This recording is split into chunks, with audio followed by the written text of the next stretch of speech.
Gye buvuddeko Minisita y'ebyobulamu yategeeza ng'ekirwadde kya COVID-19 bwe kizeemu okusaasaana mu bitundu by'eggwanga ebyenjawulo era ng'abantu beetaaga okubeera obulindaala.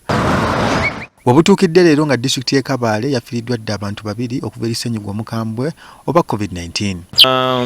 It is true, as Kabale district we registered 2 deaths of COVID-19, and this was as a result that these people delayed to come for treatment.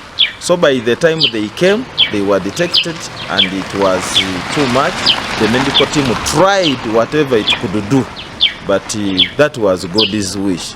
Mu kugezaako okutanga ekirwadde kino obutasaasaana e Kabale batandise dda okuteekesa ebiragiro ebitangira ekirwadde kino era nga tewali akkirizibwa kuyingira mu ddwaliro lya Kabale Referral Hospital nga tayambadde masiki. You reach at the gate, there are strict measures to see that they detect the new cases. When you reach there, you are tested.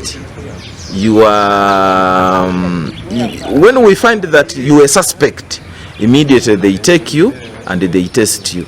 When they find that you are positive, you are admitted and treated. Tebakomye wano n'ebifo ebyolukale omuli obutale, amasomero, amasinzizo bisabiddwa okuteekawo we banaabira engalo. We expect to find there a washing facility, that before you enter an office, you wash your hands, put on the mask.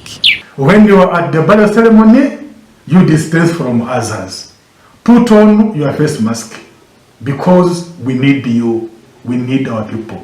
Era abakulembeze mu disitulikiti eno batandise ne kaweefube okutambuza enjiri ku ssenyiga omukambwe. When we talk stores, we talk about COVID-19. So our people relaxed. So this is the time to wake up, to know that COVID is still around. We have some COVID cases so far admitted in the hospital. Minisita ow'ebyobulamu Dr. Ruth Aceng agamba nti kituufu eggwanga lyazzeemu okufuna abantu abafunye ekirwadde kya COVID-19. Do not be deceived that there is no COVID-19. We continue to get cases here and there, and we even lose some. Ono era asabye bannayuganda okugenda mu maaso okwegemesa kuba eddagala likyaliyo. We still have vaccines. You're free to go and get vaccinated from any facility that is next to you. Minisita Aceng agamba nti okwambala masiki kuddemu ssaako n'okunaba mu ngalo. The commonest mode of transmission is the hand, and you use the hand to touch your eyes, your nose and your mouth, and you end up getting COVID-19. So take caution or take precaution and avoid getting infected.